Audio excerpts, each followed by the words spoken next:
అందరికీ నమస్కారం అండి. సూది దారం యూట్యూబ్ ఛానల్కి స్వాగతం. ఈరోజు మన వీడియోలో ఏంటంటే తమలపాకులతో మాల అనేది ఎలా కట్టాలో చూపిస్తాను. అంటే తమలపాకులు గుచ్చి దండగా కడతాం కదా, అలా కాకుండా గుచ్చకుండా మాలలా కట్టాలి. ఇలా చిన్న ఫోటో కూడా వేయడానికి ఎక్కువ ఆకులతో ఎలా కట్టాలో నేనైతే ఈ వీడియోలో అయితే చెప్తానండి. స్వామివారికి తమలపాకుల మాల అంటే చాలా ఇష్టం, ఆంజనేయ స్వామి వారికి. అలాగే ఈ మాల ఎలా కట్టాలో చూద్దాము. ముందుగా ఆకులన్నీ తమలపాకులు అనేవి తీసుకోవాలి. మనం ఎన్ని ఆకులు కట్టుకోవాలో దాన్ని బట్టి తీసుకోవాలి. ఆకులన్నీ ఒకే సైజులో ఉంటే మంచిది, బాగుంటుంది దండ అనేది.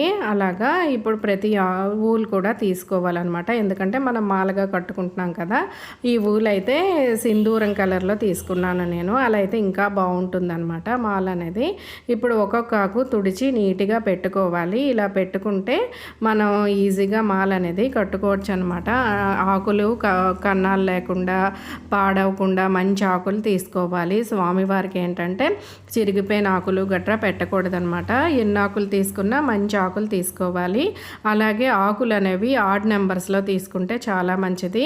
9, 11, 15, 21 అలా 108 కడితే ఇంకా మంచిదనమాట స్వామివారికి.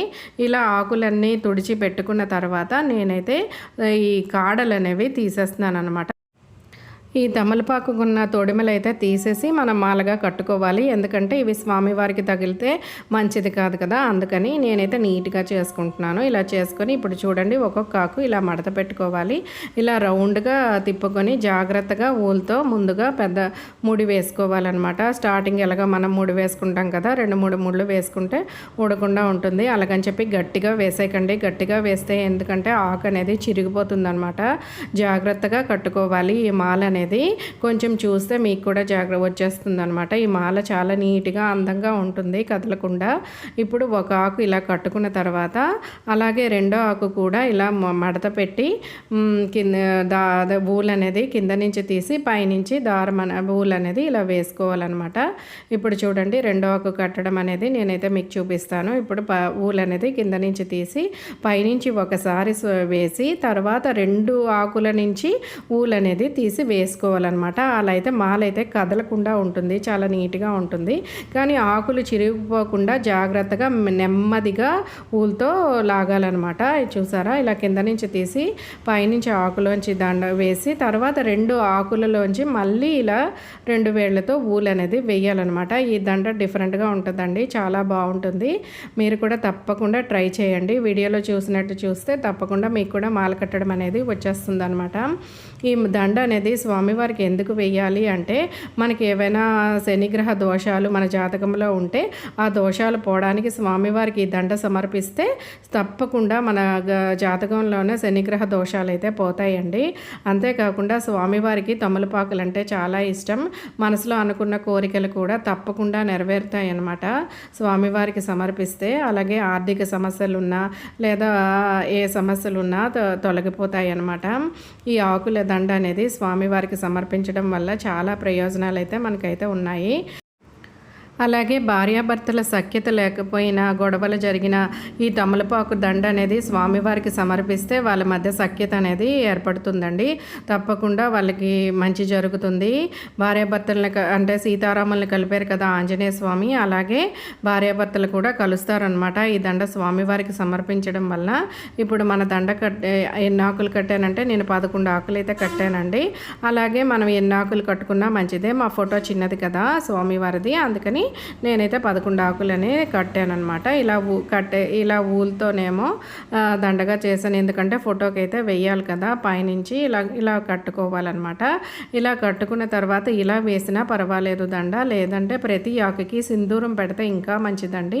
ఇలా గంధ సింధూరం అనేది అడిగితే స్వామివారి సింధూరం అనమాట ఇది. ఈ సింధూరంతో బొట్లు అనేవి పెట్టుకుందాం. ఇప్పుడు మనకి గంధం పేస్ట్ కూడా దొరుకుతుందన్నమాట. ఈ పేస్ట్ ఒక్కొక్క ఆకుకి పెట్టి గంధం అనేది దాని మీద పెట్టుకుంటే చాలా మంచిది.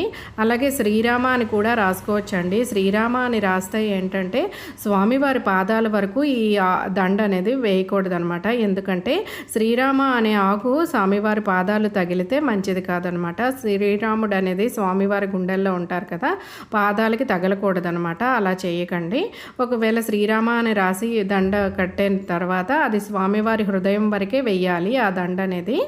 ఈ దండ పాదాల వరకు కూడా మనం వేసుకోవచ్చు అనమాట. ఇలా సింధూరం పెట్టిన దండ అలా అనమాట. ఎలా కట్టినా మంచిదే.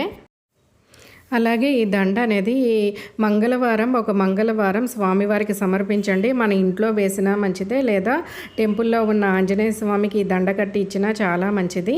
అలా చేసినా మంచిదే. విద్యార్థులు కూడా మంచి చదువు రావాలంటే ఈ దండ సమర్పిస్తే తప్పకుండా మంచి చదువు అనేది వస్తుందండి. వాళ్ళకి విజయం లభిస్తుంది. దేంట్లో అయినా మనకి విజయం అయితే లభిస్తుంది అనమాట. అలాగే మనం ఈ దండ ఇంట్లో వేస్తే ఎప్పుడు తీయాలి అనే డౌట్ అయితే మనకు వస్తుంది. ఈ దండ అయితే వేసిన మరుసటి రోజు అయితే ఆకులు అయితే వాడిపోతాయి కదా, ఆ మరుసటి రోజు అయితే ఈ దండ తీసేయచ్చండి. అలాగే శనివారం కూడా ఆంజనేయ స్వామికి ఈ దండ అనేది వేయచ్చు. మంగళవారం కానీ శనివారం కానీ వేయాలి. ఎప్పుడు వేసినా మంచిదే, కానీ మంగళవారం శనివారం ఇంకా మంచిదన్నమాట.